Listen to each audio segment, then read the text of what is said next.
Okay, Tim, how would you define one's ability to think in a way that is critical?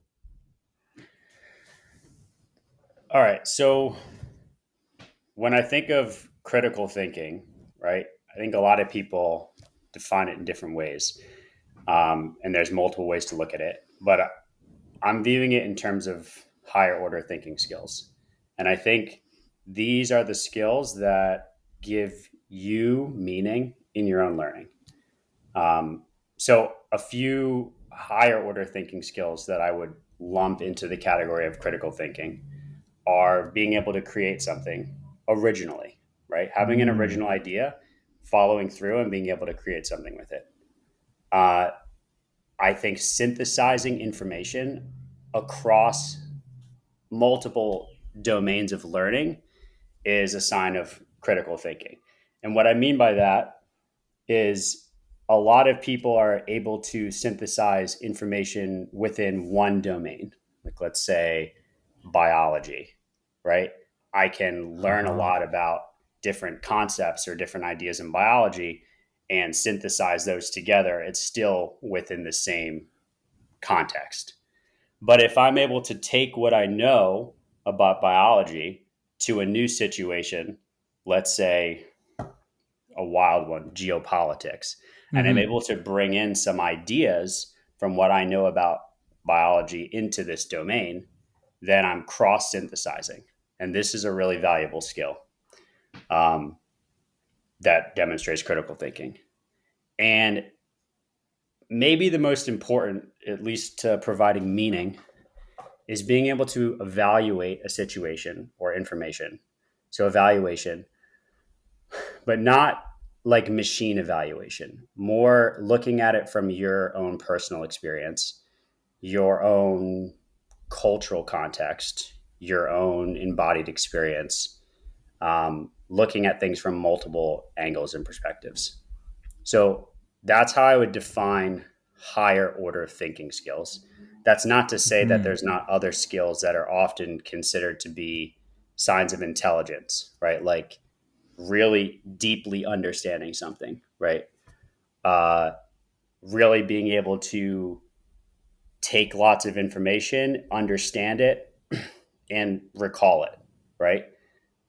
This is traditionally seen as a sign of intelligence. It's often what schools focus on, right? Is being able to uh, Mm-hmm. recall information that you've learned, right? And this is a really important skill. I wouldn't call it a higher order thinking skill. I'd call it the highest lower order thinking skill. Like it's Mm-hmm. the top one you can do.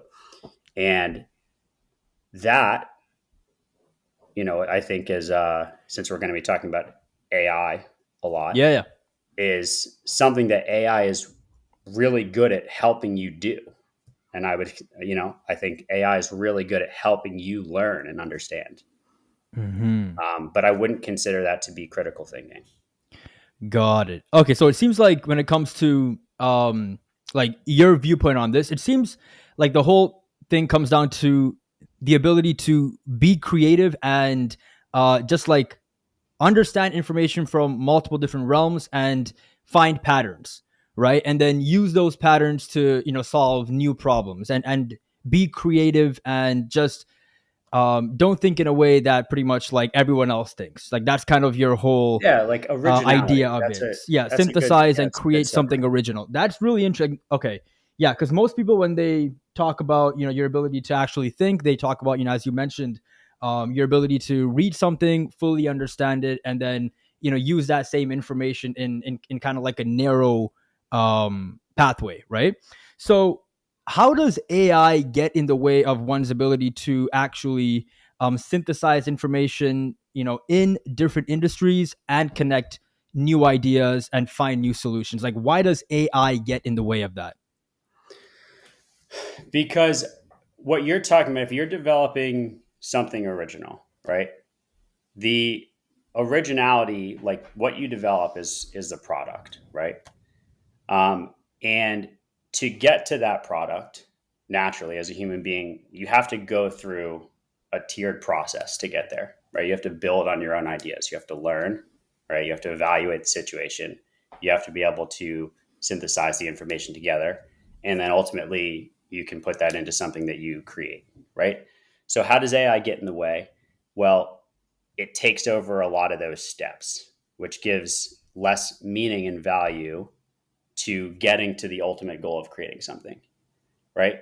So, I have an interesting question that I've been thinking of for about 2 weeks. I've been trying to think like, or how could you frame something to show the value of human critical thinking Mm. from someone's own subjective experience, right? And I'll ask it to you. I'll see if you can answer it or not.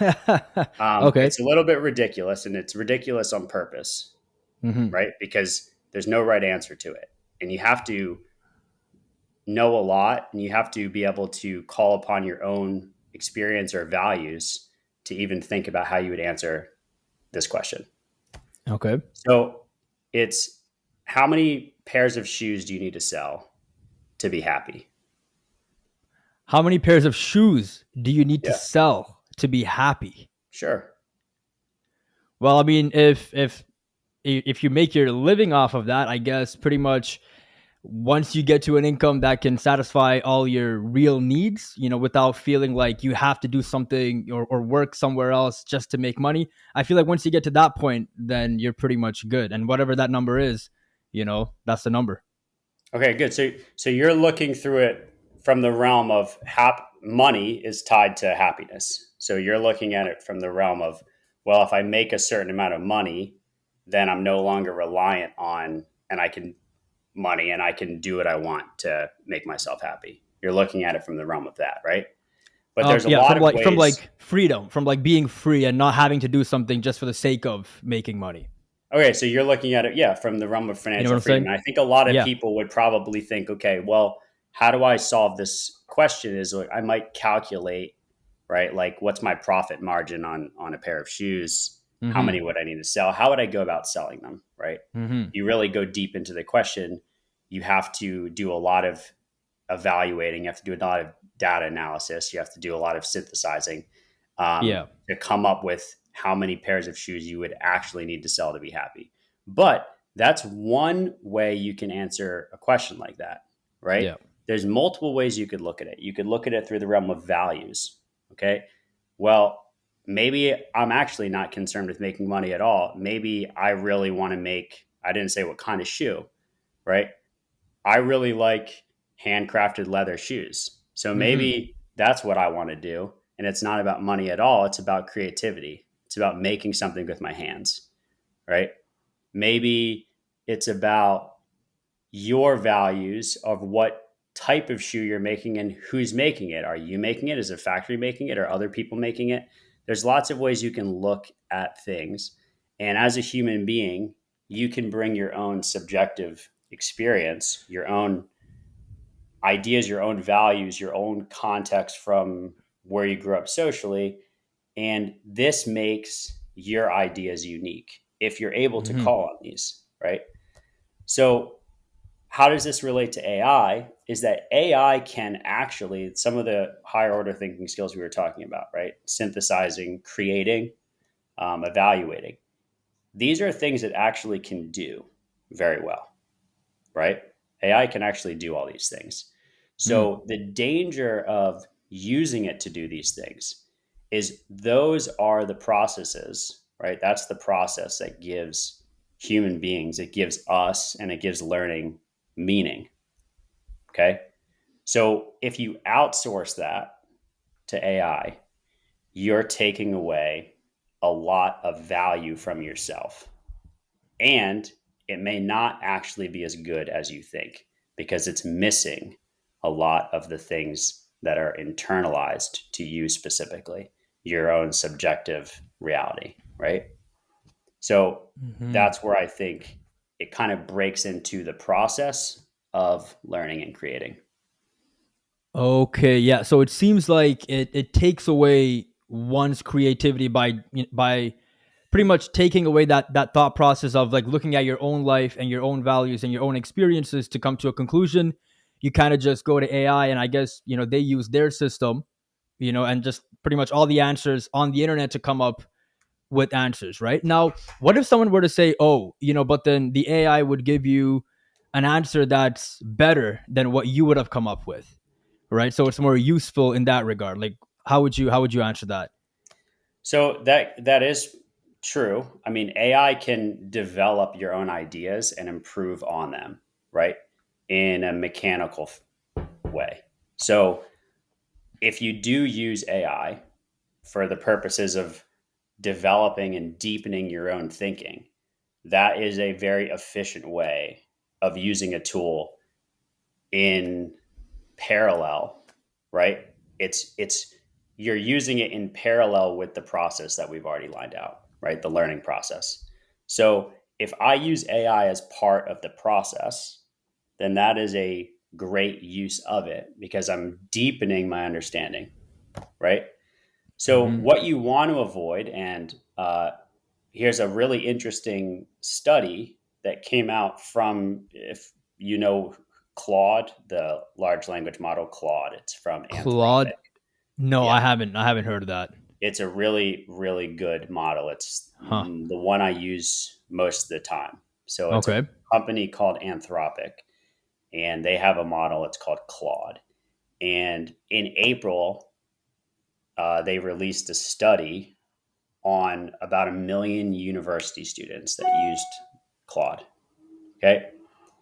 And what they found was pretty alarming because 70% of students were using Claude for creation or evaluation, Hmm. meaning that college students were jumping to the product. They were using Claude to jump directly to the product, right?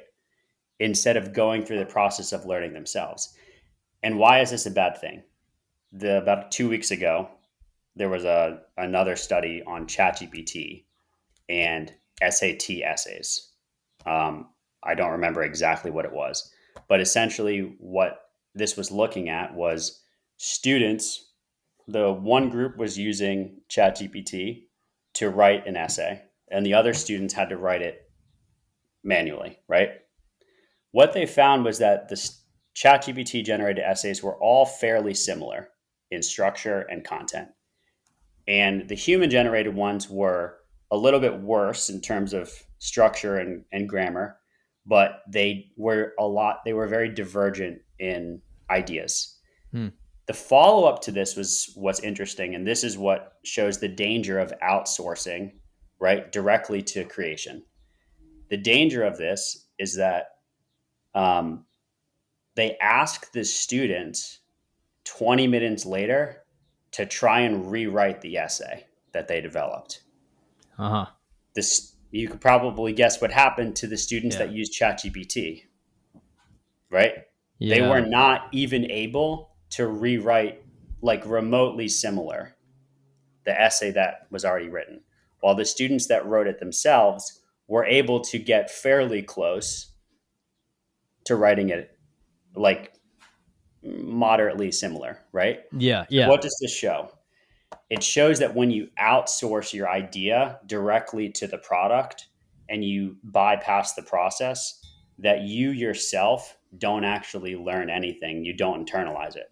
So while you might be able to Hmm. produce something that looks good on the surface and someone else might be like, oh man, wow, this guy's is really smart, this is a great essay, if anyone were to talk to you about it, right, you would have no idea what you're talking about.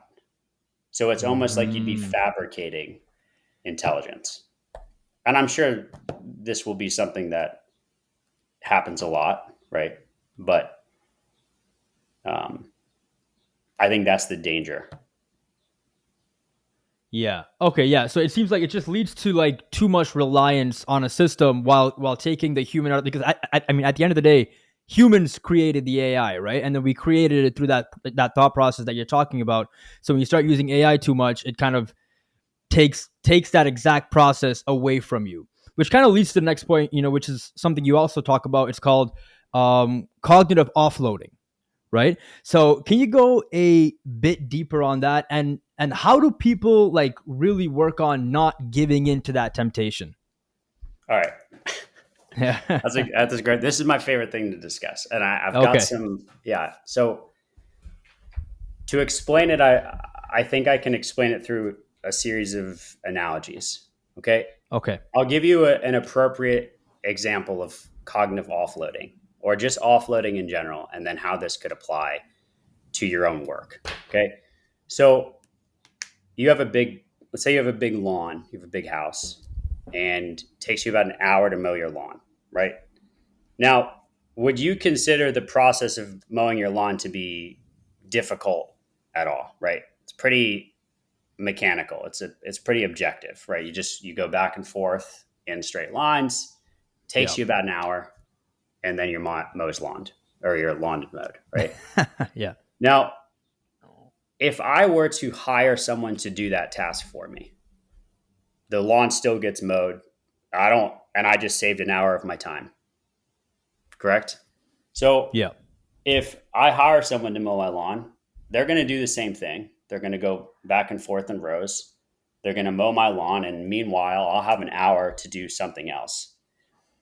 And while this might not be a cognitive offload, I'm trying to illustrate that this is what offloading looks like. I've just given a task that would have taken me a lot of time, but it's really not a meaningful task, right? Hmm. It's not a task that's bringing any value. It just was going to take a lot of my time, and it's not complicated. It's a mechanical task. I'm giving Hmm. it to someone else to do and freeing up an hour of my time to do something else. So the great way in our work to use our cognitively offload is through a lot of, I mean, if you're in a corporate job, or you're at a school, right? You get a lot of administrative tasks that are maybe redundant, repetitive, um, and AI is really good at doing these tasks for you, with a caveat: if you provide samples of your own work prior, right? If you just ask it to whip Mm. it up out of nothing, it's You can't actually, do it. it can't do it. It can do it, but what I've observed is, like, people that don't know how to use AI have it just kind of create these repetitive or redundant things from scratch. And then they end up spending an hour or two editing and modifying what AI did so it actually meets what they want. So if you're a teacher, for example, and your school requires you to have to make a lesson plan for every lesson, right? If you were just to say, "Hey, I need a lesson on this learning standard," it might not actually be what you would use at that school, right? There might be a specific context that it's missing. So you just end up sitting there typing and editing what AI wrote. Hmm. And that's actually not saving you any time. So the better way to do it would be to upload 5 to 10 examples of lesson plans that you've already created. So it has the model of what you're looking for. And then it can repeat that task for you over and over and over again. So I'd say that's a Hmm. great way of cognitively offloading at your work. You can apply that to all sorts of jobs. Okay. The other way that you could cognitively offload, like, beneficially, is generally through anything I would call like objective truths. Okay. This means, like, especially regarding data. And this can be very complex data, right? This could even be something as complex as genetic sequencing, right? Because genetic sequencing is really, it's objective, it's true. Or looking at the way molecules are put together. These aren't interpretations; they're not subjective in nature. And if an AI learns how to do it, it can repeat that task and save you, right, a scientist, a lot of time having to do it through a different program or do it manually. And then you have the opportunity to just review it afterwards and be like, oh, okay, I'm looking over this sequence. It looks really good. I just saved myself a few days of work, right?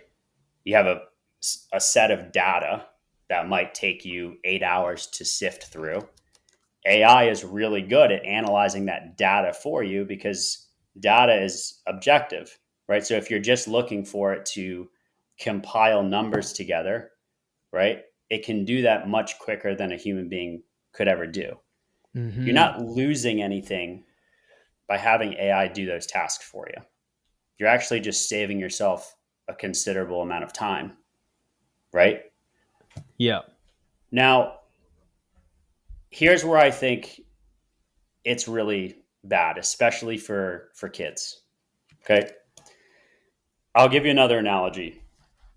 Um, and I came up with this because I was watching my daughter do it the other day. She's digging in the Okay. sand, and I was thinking back to, well, kids love digging holes in the sand, and my brothers and I, we used to sit at the beach, and we would spend an hour or two digging the biggest hole we could manually with shovels, right?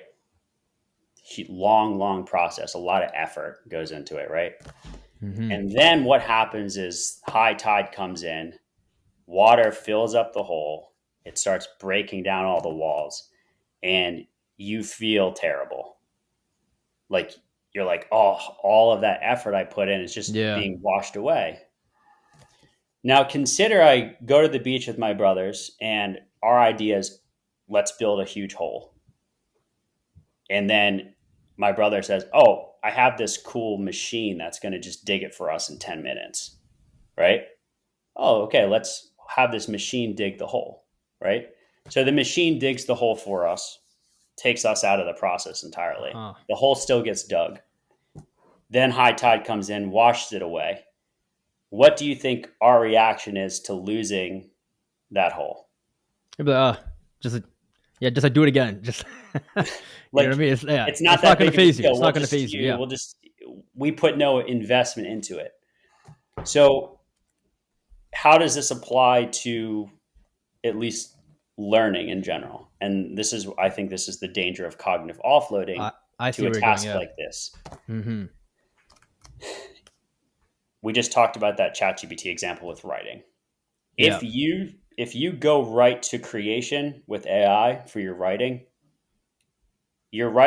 means nothing. You haven't learned anything. You haven't reflected internally on your own beliefs or internalized any knowledge, right?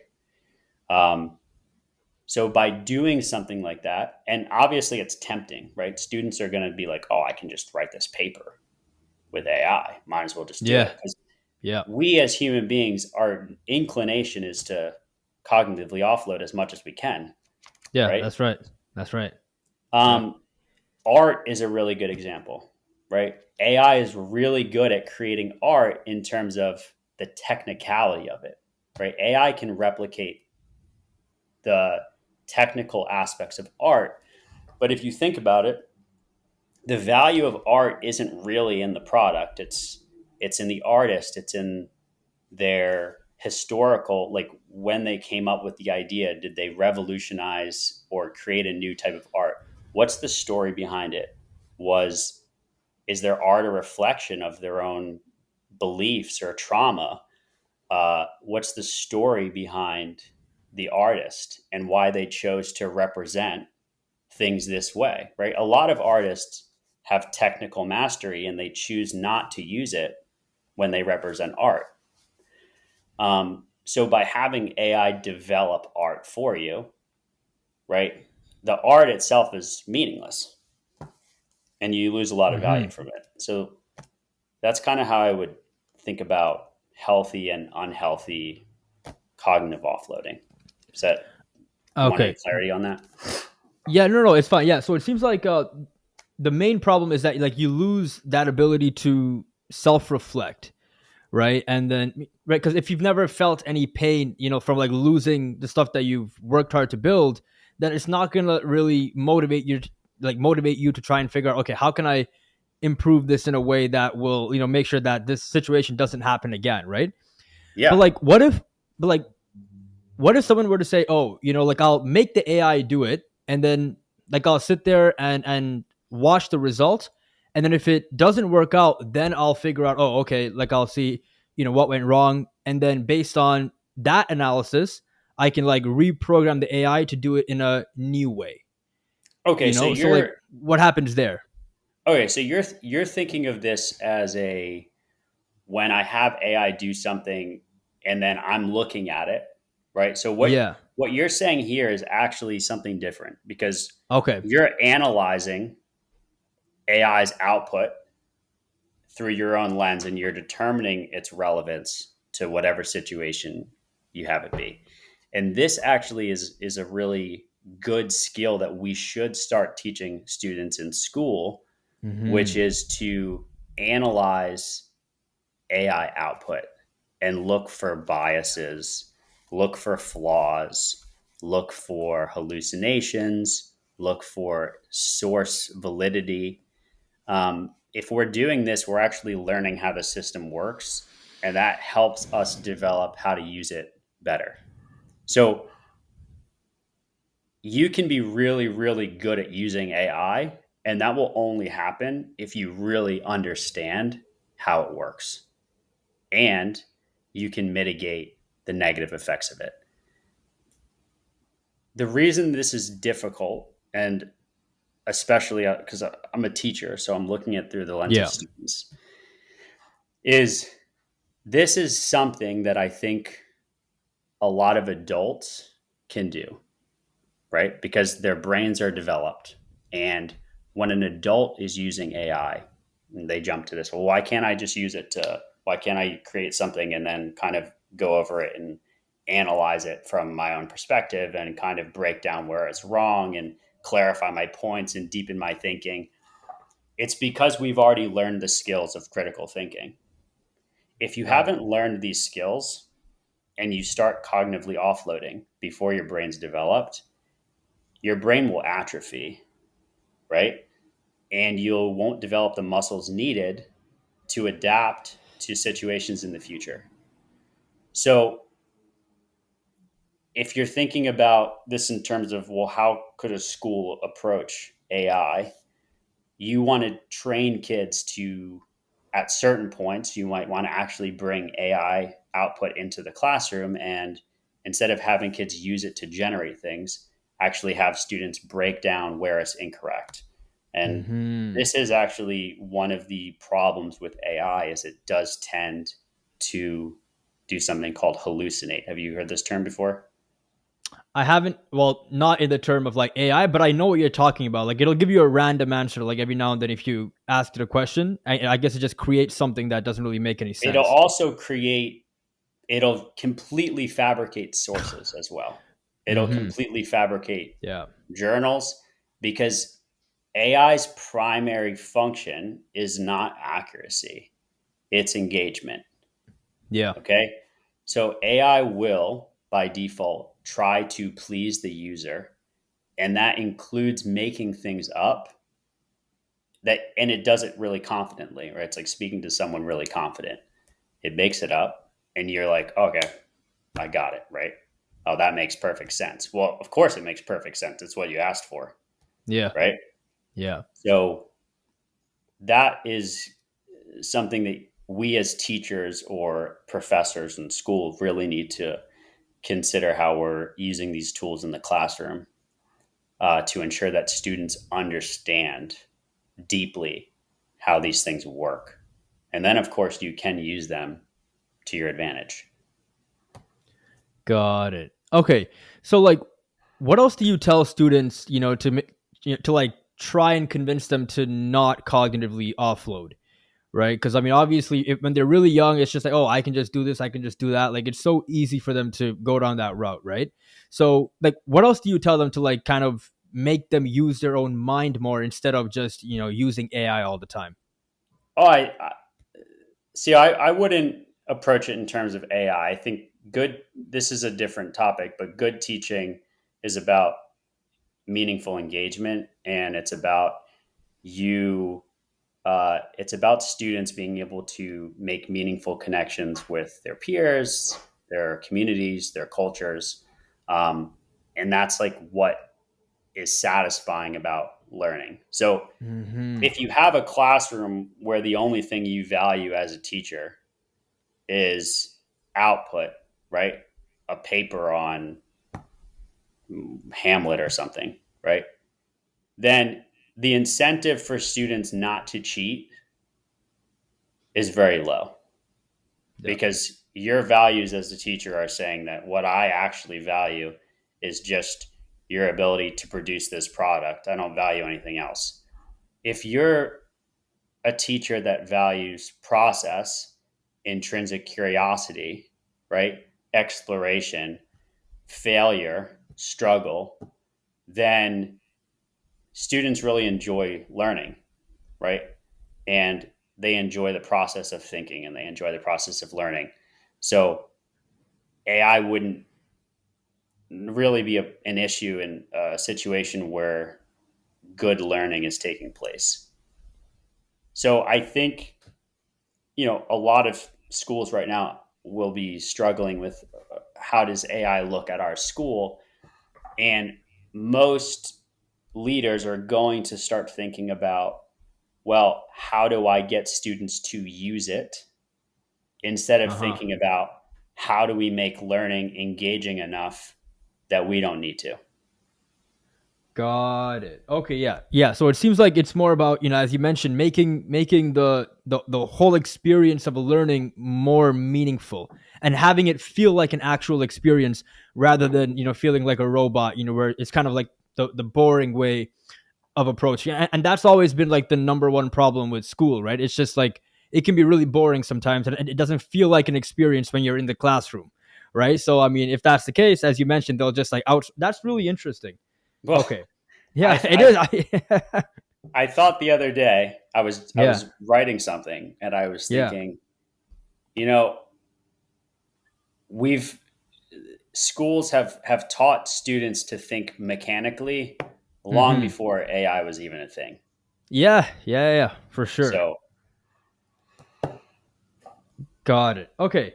So like while we're on the topic, what do you do to make learning more meaningful for your students and more fun in that regard? Like what methods do you use?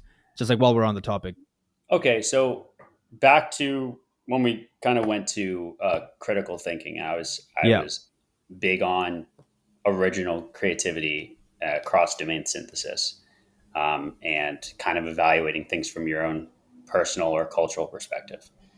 So one of the things that I really like to do as a teacher is to look at things, to kind of combined subjects. And I like to look at student work as a form of communication, right? So something like multimodal literacy, which is, instead of students just writing something, what they're actually doing is they're creating multiple forms of communication for their ideas. One of them can be writing.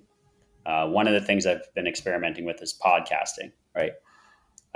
Being able to have an organic conversation after you've learned about and understand something, um, to be able to have a podcast and talk about it with your friends, go into detail about it organically, not scripted, right? You've Yeah. internalized things enough that you can talk about it. Creating physical models to go with your writing to represent what you're trying to show. These are all forms of communication that aren't just one way of thinking. And this allows students that have other preferences to showcase that they actually know and learn something. Um, Being able to combine what you're learning with graphing and data in math and apply it to heredity in science, right? By crossing over these domains, you make learning more engaging. Or if I'm Hmm. learning about displacement or migration, um, to be able to work with a refugee center in your city and have kids visit or interact with students that maybe have gone through this, to learn and empathize with them. This creates a connection that obviously could never be replaced by technology. It also gives significant value to learning and it makes engagement high. Got it. Okay. Okay. So, what grade do you teach? Like that, like you must be teaching quite young, right? Because I mean, if you have like if you can mix all the subjects, it's probably grade 1 to 8 or something like that. Correct? Yeah. So I Yeah. Yeah. normally teach grade 1 and 3. Um, and it's Got it. interesting that you thought after I said that, oh, he must be teaching young kids, Yeah. because well, why don't we do this with middle and High high school school. students? But why not? Right? Hmm. It's the same value. And why are high school, like elementary school students aren't using AI, right? High school students are. And why are they Hmm. going to use it? It's because what's valued in high school is product. Yeah. Okay. So high schools need to reinvent or modify the kinds of assessments that they value instead of trying to control AI use. Hmm. Yeah. Because in high school, it might be a bit tough because they have like one teacher per subject, right? You know what I mean? So it's like to get everyone to change the system, pretty much everyone has to be on the same page, right? When you're teaching younger, I guess it's not, I mean, it's a bit easier because I mean, you're teaching multiple subjects, right? So now you can like find different ways to like, just really combine all the different ideas and really approach it in a really new way. Like that way of teaching that you're talking about is so new. Like when I was in school, like that was just not a thing. Like, you know what I mean? It was just always about like learn then repeat, learn then repeat, learn then repeat. So yeah, but the high schools, um, yeah, they have to kind of change that whole thing. Is there any like? Do you think it'll happen? Like, is there any movement in that area, or has it I been think there kind of are stable? I think there are a lot of progressive schools looking into that. I do think one of the hard things about transitioning in high school is what a high school's job is to get kids into college. And seemingly Yeah. what colleges still value, right, is output. So all of these things are related to one another. And when universities start thinking about, well, what do we value from learning, right? I think what's interesting about AI in kind of an existential way is it's reframed my own understanding of what I personally value as intelligence or learning, right? Hmm. And it's a really good opportunity to think about what makes us humans. Like what's the value of us being people, right? If AI can replicate something, what's the value? What's really the value in it, right? Um, so I think schools are going to go through a process of thinking about what they value now. And there's two ways. I mean, there's probably more than two, but there's two major ways to approach it, which is either I'm going to ban the use of AI in the classroom, Hmm. right? Or possibly I'm going to teach kids how to use it in the classroom, or I'm going to reinvent what I find valuable about learning, right? And this way I don't need to control the use of AI at all. Because if you're curious about something intrinsically and your motivation is to pursue that idea yourself, and you want to use AI as part of a tool like reading a book to help you do that, there'd be no problem with that, right? Hmm. Because the value of that is coming from yourself. It's that you want to learn something and you're going to pursue it. And if you want to learn something and there's a tool that can help you learn quicker, then that would be a great use of the tool. Got it. Okay. Okay. That definitely is really interesting, and there has to be a pretty, I guess, drastic change in the way they approach it because AI is coming and it's not going anywhere anytime soon. No. So now, one of the things that you also really talk about is the Socratic method, right? So Yeah. can you talk about like what that really is, and why is that really good at lowering the possible harmful effects of using AI too much? So,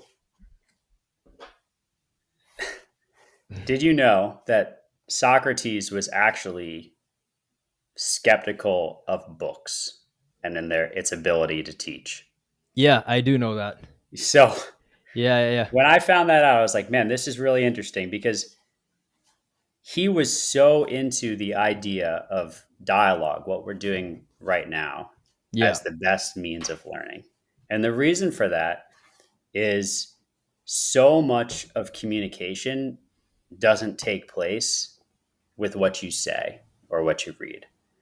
So much of communication comes from body language, from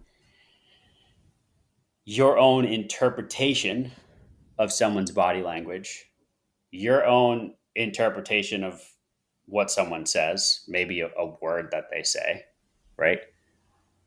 Communication isn't like a stagnant thing. It's a flowing thing. So the Socratic method, or if you were to apply it to like dialogic learning in school, it's really a way to provoke deeper thinking, okay, with each other so that everyone can grow their own ideas. The idea behind that is I want to ask you follow up questions constantly so that you need to essentially justify your own thinking. And by doing this, it helps you develop your ideas. So by me talking with you right now, I'm cementing new ideas that I can then talk about later, right? Um, the value of the Socratic method is I might do some reading, right, and internalize that. And then if I'm in a Socratic circle, or even if I'm just having a conversation with one person, and their job is to provoke deeper thinking about that reading, I really have to analyze what I read and kind of apply it to my own. You will, when you converse, you'll naturally apply it to what you already know or what you've already experienced. And um, it will help you develop and grow your own thinking. So that's the value, I think, of the Socratic method. And I've done a lot of experiments with AI. You actually can use AI for this purpose as well. Hmm. Um, like what you kind of touched on earlier when you were saying like, well, how do I can use AI for this, and then I can kind of break down what AI Analyze is it. saying Yeah. and analyze it. You can also use it in reverse. You can use AI as a provocateur for yourself to elicit deeper thinking. And it's Okay. actually the best way I've found using it is to elicit deeper That's thinking from interesting. my own ideas instead of analyzing its thinking.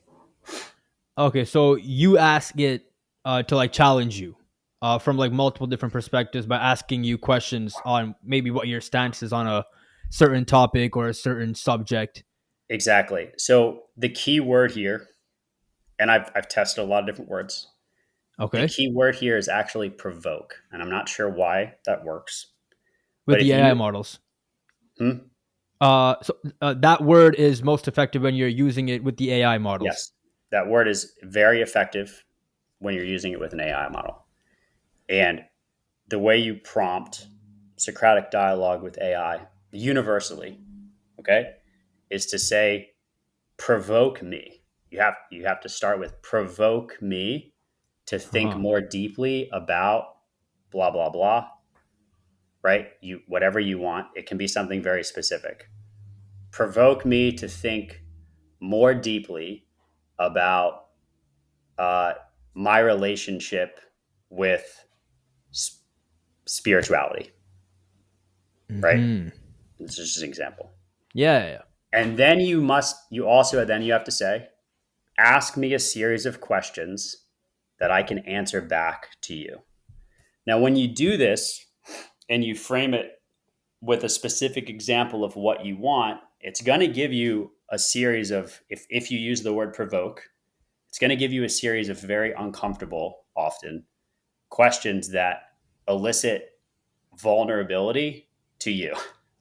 And it's a Hmm. fun process if you want to experiment with it at home, Yeah. because a lot of times the questions are uncomfortable to answer.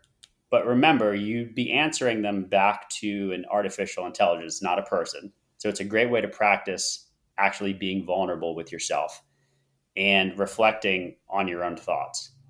So if you were to consider, let's say, write a paper and you wanted to develop your own ideas first, you could have AI provoke you, okay, to think more deeply about your own understanding of the topic before it helps you draft an idea. This way, its draft is based entirely on your own input. And the way you can do that is you can just read all the questions. You don't ever have to worry about grammar with AI, right?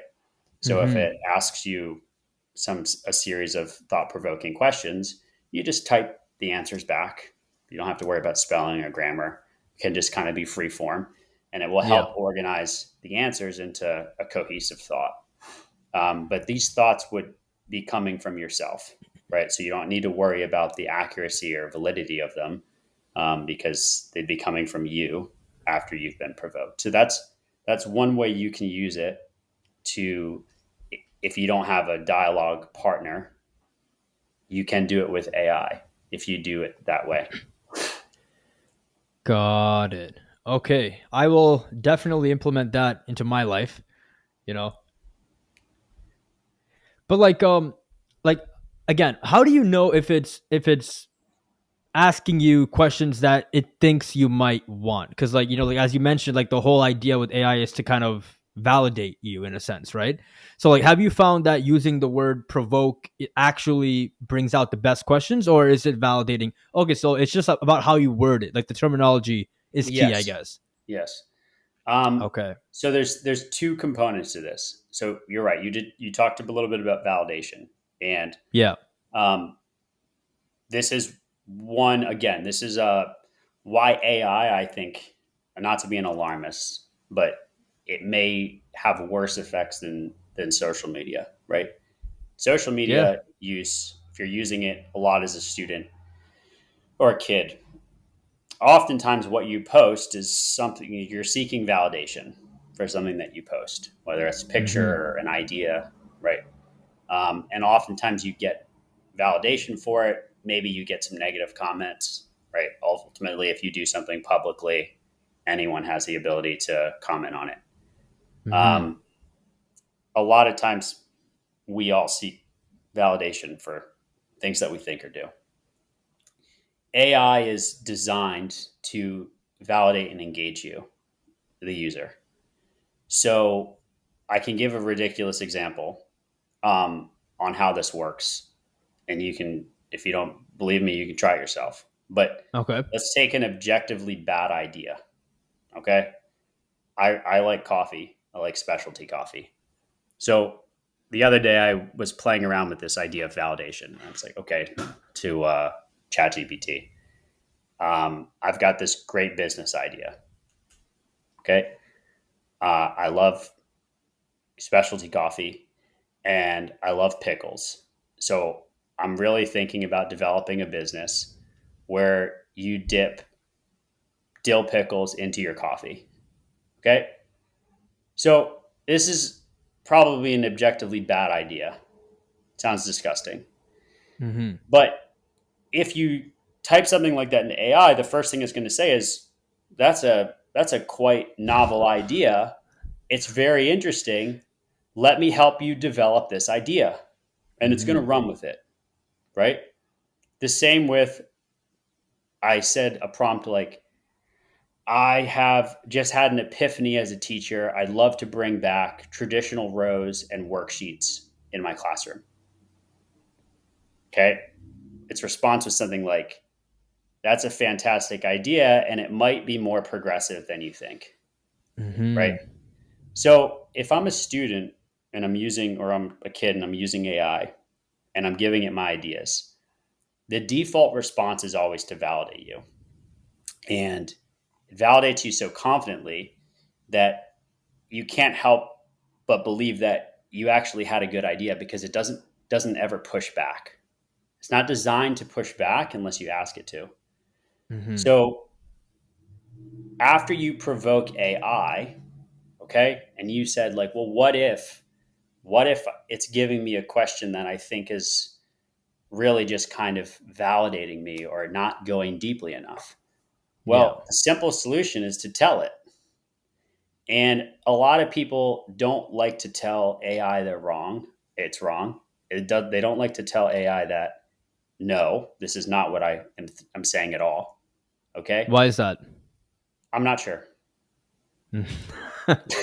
That's I interesting. could I Okay. could make it up, but I'm actually not sure Uh-huh. why when we talk to a machine, there's an inclination of like being rude, right?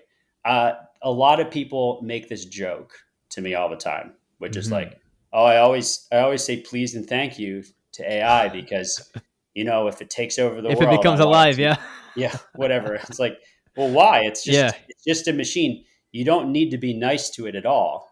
Hmm. It's a tool. It's like a gardening tool. You just use it, Yeah. and you have to get past this idea that you're talking to a person, right? Yeah. Like if you think I'm wrong, you're probably not going to be like, no, that's not correct at all. That's like completely false. Yeah. You'd word it more gently. And Yeah. But to yeah. AI, you actually should do that because Hmm. then within that chat, it learns, right? It's actually learning from you. It learns what you want. So if you're not getting what you want, be explicit in saying that this is not correct, right? But if you do, I've like I said, I've tested a lot of words. I do a lot of testing. Yeah. If you do use the word provoke, it however it interpret, and I said you should use Claude for this, not ChatGPT. Claude is better, or I can go over models at the end if you want and what Yeah. they're good at. Sure. But Claude is the best for dialogic like learning for yourself. If you do use it, use the word provoke because the way it interprets it is to not validate you. I don't know why that is, but Okay. that seems to be the case from my experience. Okay. How about with like ChatGPT? Like, what word works there? Because like that seems to be the most I popular actually one, right? don't use ChatGPT a lot anymore. Why is It's that? because it's not the best. It's not the best model. It's the it validates you too much. It's got some really concerning features that I think people should be aware of, um, that make me hesitant to use it. Why is ChatGPT? Why is that company OpenAI valued at $350 billion when it makes no profit? Is because it has something called a memory feature now. If you do use ChatGPT, you should opt out of it. And some people will be like, no, I Hmm. actually want it to remember everything I've ever input into it. But remember, ChatGPT has the ability now to remember across all of your chats, all of your input. And this means that it Huh. can begin to profile you as a person and anticipate maybe what you think or want before you know it. This creates, when I talked about the validation loop, this puts you in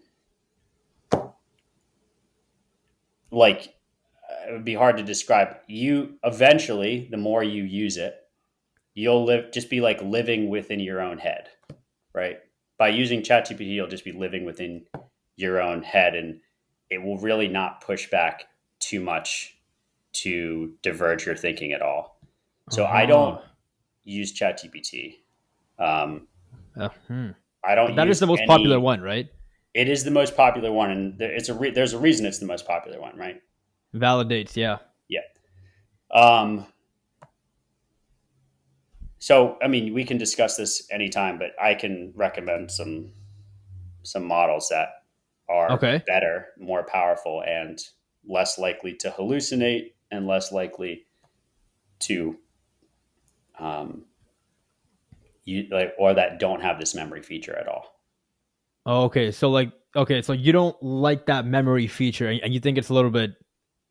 I odd think that I that's think there. I think the reason that the company is valued so much is because this memory feature is going to be used to profile its users, and that data will be used to make money off of marketing explicitly to you. Mm, And also, I mean, some people might find it helpful because they're like, oh, it knows all the things I do and work on. But you're essentially handing over your personal thoughts, feelings, life experience. If you talk about your family, you talk about your kids. This is all stored in memory across chats, and that's the danger of it. It's not one chat. It's like if you say new chat, it will remember what you already did before. Some people might find mm, that useful, but I think it's dangerous. So if got I do it. use chat, I've opted out of the memory feature, which you can do through Got it. settings. Got it. Okay, so you mentioned the one you use is called Claude, right? I use DeepSeek R1 and I use Claude. DeepSeek R1 and Claude. Okay. Okay, that's good to know. DeepSeek R1 and Claude. Okay, great. All right, so our time is slowly coming to an end here. Sure. I guess we could end off with one of the most interesting questions that tends to kind of scare people the most, which is AI becoming, like conscious, which is what you kind of touched on earlier, right? So, do you actually think that AI could become, fully conscious? And if the answer is yes, like how can that happen? Like how does that actually become a reality? Um, no, I don't. I don't think AI can be. I mean, it depends how you define consciousness, right? I Mm-hmm. think consciousness is very subjective to each person, and it Mm-hmm. has to do a lot with their own experiences, the way they've internalized joy, suffering, trauma, uh, and your reflection, right? It's not just that I can think. So, can AI think about thinking? Mm. You AI can probably eventually mimic the process of metacognition, right? Um, I don't know if it will ever be able to mimic the process of reflecting and learning from your own metacognition, which I would think is more closely tied to like consciousness. Okay. So I don't think that would ever happen. And even in a wild sci-fi scenario where there's just no constraints put on AI at all, like there's just one that's free to develop, Mm-hmm. um, the likelihood that it would figure out to try and find something meaningful, right? To go down the path of meaning and value and reflecting on itself, um, I think would be unlikely. Uh, Self preservation, maybe that would be something that could happen if Mm-hmm. there were no constraints, right? It's probably like where a lot of the ideas of sci-fi come along, but that wouldn't, to me, be consciousness. No. Okay. So like why do people in that field, tend to talk about AI becoming conscious when I guess in your opinion it's just not really a thing. And even if it does become somewhat conscious, it's not going to be like a human where it's like, making its own choices and just like doing whatever it wants. Like you don't believe it'll ever go to that extent, right? So I think people in the field are talking about AI being able to make its own decisions without human input. Yeah. I don't. Yeah, I I guess wouldn't. that's what people talk about. Yeah. Sure, I wouldn't define that as consciousness, though. I mean, Mm-hmm. this would have to be a deep A deep, philosophical discussion yeah, on how each of us define yeah. what consciousness is. But I don't think. I think if you look at AI, it's very strong at anything that is related to objective reality, right? Which is just universal truths. So could Mm-hmm. AI be really, really good at understanding and analyzing all universal truths on this planet, right? I think so, yes. What Mm-hmm. it is not good at is subjective truth, right? And that's where I think your humanity comes into play. Got you. So Got it. like I'll give an example of some of the things that I think are human qualities that AI could never replace, right? Mm-hmm. And one of them is moral and ethical reasoning. And moral reasoning in terms of like there's a moral framework that me as a person I can decide to break it, right? I'm not saying this is a positive thing, but human beings have the capability of having moral reasoning, right? Maybe it's from their religion or maybe it's from their culture. Mm-hmm. And we can justify breaking that at will, right? If you feed AI a moral framework, it's really, really good at understanding it. Like if you feed it utilitarianism, it Mm-hmm. will be able to objectively tell you how to solve a moral dilemma within that framework. And it will probably be better than what a human being can do, right? Mm-hmm. But that's not really like what's valuable about humans is we have the capacity to look at a moral framework that we've developed, go back to it and think, is this right at all? Do we need to Mm-hmm. modify this? Like, is this really correct? Is this really moral? Is this Yeah. really ethical? Um, so that will always remain human is being able to question our own morality, no matter how flawed it is, or being able to break Yeah. the rules of morality when we see fit. That's something that is distinctly human. Yeah. There's a few other ones too, but I don't know if we have time. Yeah. I mean, unfortunately, we passed our hour here. But I mean, if you want, you can go into it. But I'm not sure, like how much time you have on your hands. But Sure, I if can it if I can do time's it up, quick. yeah, sure, no problem, no problem, no problem. Don't worry about it. Yeah. Yeah. The other two are we touched on it a little bit earlier, so I won't go into too much detail. Is intrinsic curiosity, and Mm-hmm. the key word here is intrinsic, right? AI will be able to mimic curiosity, and even it can probably have the capacity to develop something novel. Mm-hmm. Intrinsic curiosity means it's something that comes from within. And that doesn't necessarily mean it has to be the greatest idea ever, but it has to be something that when you have intrinsic curiosity, you have an idea or something that you think would be interesting and you want to pursue it for the sake of pursuing it because you're Uh huh. curious. That is a unique human quality that I don't think will ever be replaced. It's something that we should really give a lot more effort to in schools. And the Okay. last one, this one's really important, is adaptive intelligence.